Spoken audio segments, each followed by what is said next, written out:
உலகத்தையே சிரிக்க வைத்த அந்த 15 வினாடி வீடியோ உங்களுக்கு நினைவிருக்கலாம். ஒரு லாரி கிளீனர் சிறுவன் கையில் டீ கிளாஸுடன் அவ்வளவு அழகாக வெள்ளந்தியாக சிரிப்பான். இணையமே அந்த சிரிப்பை கொண்டாடியது. பல கோடி மீம்கள் உருவாகின.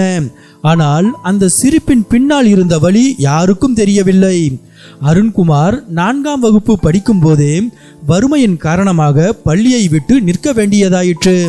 விளையாட வேண்டிய வயதில் கனரக லாரிகளின் டயர்களையும் என்ஜின்களையும் துடைக்கும் கிளீனராக மாறினான். உலகம் அவன் சிரிப்பை பார்த்து ரசித்த போது அவனுக்கு தன் பெயரை கூட எழுத தெரியாது.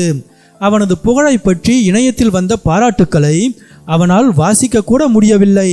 அருண்குமாரை சுற்றி வலம் வந்த மீம்களுக்கு நடுவே ஒரு மனிதர் மட்டும் அவன் எதிர்காலத்தை பற்றி யோசித்தார். அவர்தான் லாரி ஓட்டுநர் நேரு.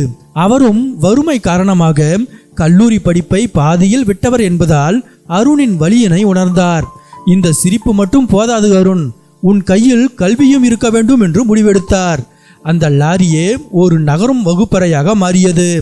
நெடுஞ்சாலை பயணங்களுக்கு இடையிலும் டீ குடிக்க ஒதுங்கும் நேரங்களிலும் நேரு அவனுக்கு அகர வரிசையையும் எண்களையும் சொல்லிக் கொடுத்தார். பகல் முழுவதும் வேலை, இரவு நேரங்களில் லாரி விளக்குகளின் வெளிச்சத்தில் படிப்பு என அருணின் போராட்டம் தொடர்ந்தது.